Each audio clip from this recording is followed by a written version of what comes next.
Hi QNI, and welcome to week 2 of the QN Imbibe.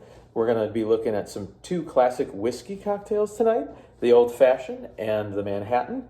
Last week, for those of you who joined us, we did the Clover Club, a gin drink with raspberry, kind of well suited for the summer. Today, we're going to be looking at two of the most well-known drinks, and for people who like whiskey, or maybe even for people who don't, it's a great way to get started in cocktails. They don't require a lot of specialty booze or equipment. You basically just need a few things. So let's first talk about whiskey. Some people say, I don't like whiskey, or these drinks can be too strong. Well, the good news is that these drinks are very easy to balance. So for any cocktail, hey, say hi, Valerie. For any cocktail, it's generally a balance of three things: sweet, sour, and bitter. So for each drink tonight, we'll talk about where we're getting each of those components. If you find the drinks a little strong, you can take out some of whatever you don't like the sour, boozy part, and add a little bit more sweetness or some bitterness, or just water it down a bit, add more ice, dilute it. It lets you kind of fine-tune it. So I'll present today how I make these, but we'll also talk about some variations that makes it a little easier on you. So if you like whiskey, you'll probably like these drinks. If you don't like whiskey, I'd urge you to try them. It's a lot of people have learned to like whiskey this way because it kind of sweetens it up, waters it down a bit. Hey, do we want to play with the spoon? Does that help? Big spoon? No spoon? How about a whisk? Yeah? No whisk. All right, we're just going to keep moving? Yeah? All right, so we talked a little bit about the basics of cocktails. Let's talk about whiskey selection. So we'll talk about a few types of whiskey. So when we say whiskey in general, all that means is that there was some sort of grain mash that was used to distill it. So Scotch whiskey uses malt and barley grain from Scotland, along with peat frequently. When we talk about bourbon whiskey, which we are going to use for one of our drinks tonight, that means 51% of the mash bill, that is the things that they use to distill it, has to be corn. And if we're talking rye whiskey, then 51% of it has to be rye. So we're going to use bourbon and rye tonight. Those are the classic. Hey, shh. Hey, what do we want? Huh? How about one of these? Those are the classic whiskeys used for these drinks. So, how do you pick the whiskey that you want? Well, you can use bourbon or rye interchangeably for these. Bourbon is going to be a little bit sweeter. It's going to have a little bit more of that caramel taste from the corn. Hey. Whereas rye is going to be a little spicier, a little bit more savory. Hey. Are we comfortable? No? Do we like seeing things? All right. My preference for both of these is rye. However, bourbon is perfectly suitable. I would urge you to play around with it. In terms of which type of bourbon or rye to use, that is which brand, there's really not a bad answer. If you get a good solid bourbon or rye, it's good. Some people really like to use fancy ryes or whiskeys. Some people prefer to drink those straight, but either way, you're in good shape. I really like Bullet rye. I have the world's largest bottle here because if you're going to Trinidad and they don't sell it there, you want to bring as much as you can. This is a good rye. There's also a couple, like Rittenhouse rye is very popular and budget-minded. Redemption rye is a little pricier, but quite good. For bourbon tonight, I have High West whiskey, which is one I picked up on sale. It's a nice bottle. I think generally for bourbon, I recommend Maker's Mark or Woodford Reserve. But you could also make this with pretty much any bourbon whiskey out there, good or bad. You could also make it with a normal whiskey like Jack Daniel's or something not quite as nice, and it'll still be a nice drink. So with no further ado, let's jump into the cocktail drinks. Hey, what do we want to play with? You want a muddler? Is that fun? Yeah? All right, so an old-fashioned. Old-fashioned whiskey cocktail, it's called. It's served in a tumbler or a rocks glass, as we have here. See, it's kind of ornamental, but so it is. An old-fashioned is a classic drink. It goes way back. I don't know when it started. It's really handy to make. You make it in the glass itself, usually. And the sweet component is some sort of sugar water, so you can either add water in a sugar cube, as we're going to do tonight, or you can pour in simple syrup. I kind of like to mash up the sugar cube. It's a bit of a tradition and routine, but you can also just pour in about, 10 milliliters of simple syrup and you'll get the same effect.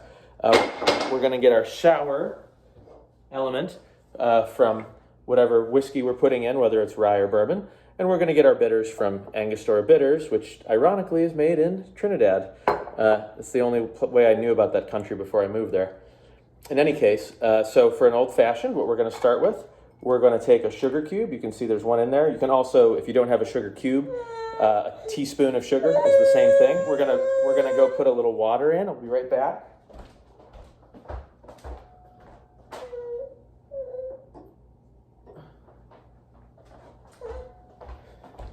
Hey, baby girl. In terms of how much water, I usually put it so that it's about halfway up the sugar cube. Hey. What do we want? Should we get you a toy? Do you want some rings to play with? Excuse me, everyone. All right. Do you like this? Do you want this? Hey. There we go. Should we try these? Yeah. So I usually make it so the water's about halfway up the sugar cube. It's probably 5 to 7 milliliters. You can kind of eyeball it. The nice thing is if you think this drink is too strong, you can always add a little more water at the start. If you think you want it sweeter, you can put a little more sugar in. But you're going to take that sugar cube, that water, you're going to put in 2 dashes, 1, 2, of Angostura Bitters. So there we go, done with that. Now we're going to take our muddler, and if you're like me and you have one of these swizzle spoons, sometimes it has a muddler on the bottom as well. I like the wooden one too, so you're just going to take that. You're going to kind of crunch it up. It kind of muddles into a paste, so you got this kind of twisting motion. It's not going to completely dissolve. You can stir it a little, you can smash it.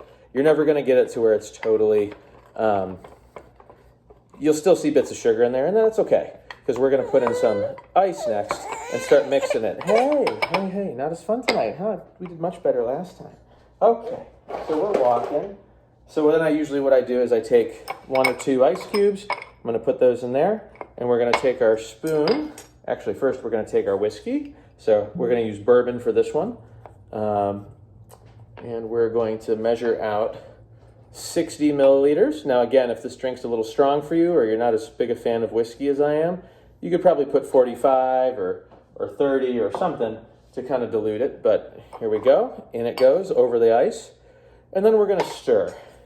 And stirring is how we're going to not only mix this, but how we're going to get it nice and cold. So I stir with 2 cubes for a little while. Does that look pretty, baby girl? The swizzle spoon, it stirs really nicely. There we go. And then what I'll usually do is add a 3rd cube once these are starting to get a little worn.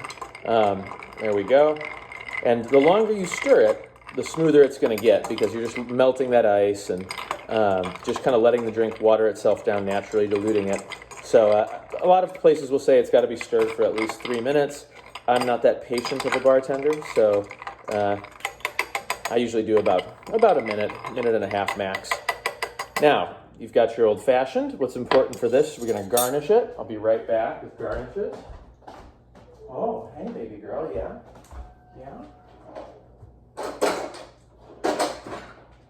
Ooh, sharp.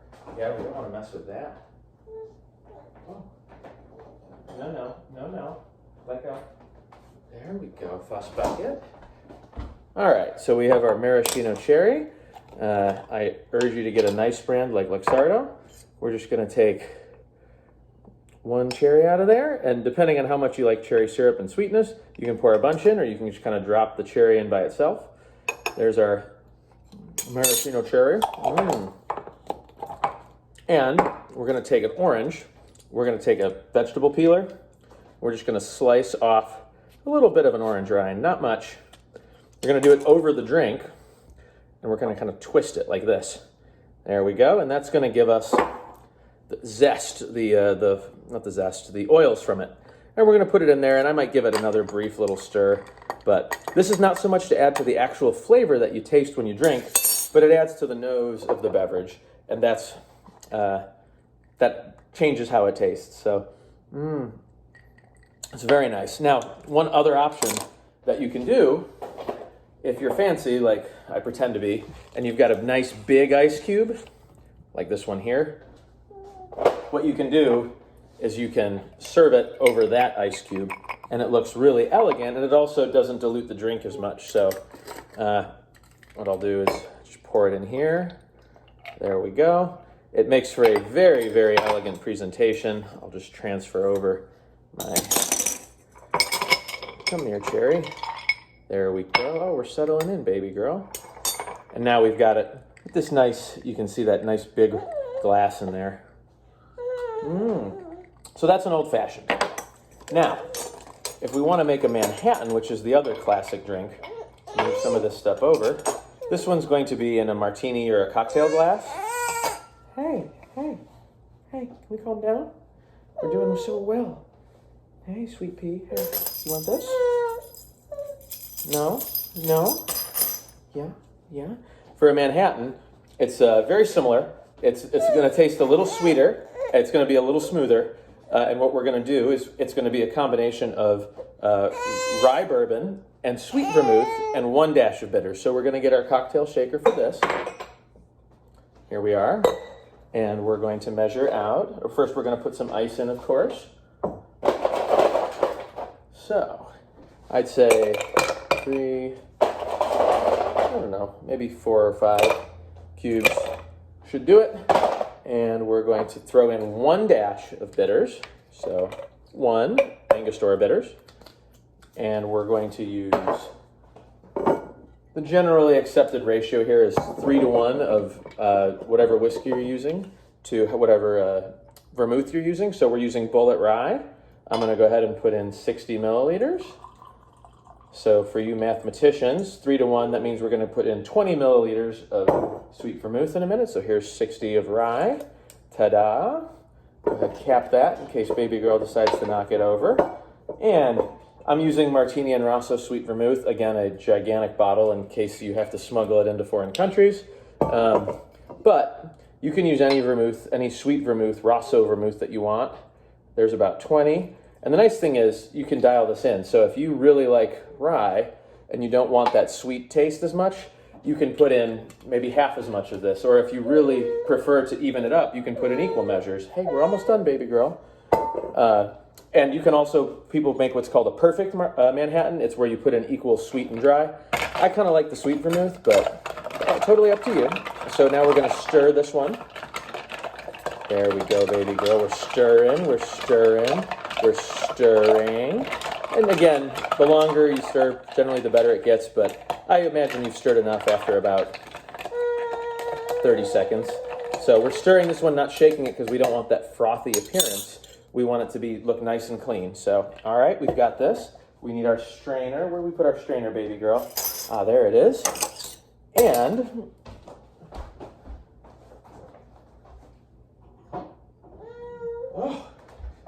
I have one in the freezer, as often I do. We're going to go ahead and we're going to put the cherry. Oh, don't grab that glass. Again, this is garnished with a maraschino cherry, so I'm going to take that cherry and plop it at the bottom there. Again, if you want to dollop some syrup in there, feel free. That's one way to add a little sweetness to it. If not, you can make it nice and clean. And we're just going to strain. Oh, beautiful, huh, baby girl? So we've got a rye Manhattan here. And we've got a bourbon whiskey old fashioned here. And that, my friends, is how you do some whiskey drinks. The one thing I'll say, feel free to play around. You can do a lot with variations on Manhattans. With old fashions, I'd urge you, some people like to muddle the cherry and orange at the bottom. I don't recommend that. It's not a good way to do it. So, yeah, she doesn't like it either, right, Valerie? Well, QNI, thanks so much for putting up with me and Valerie. Hope you all have a good night. Let me know what you think of these drinks. They're 2 old favorites. So say goodnight, baby girl. Good night.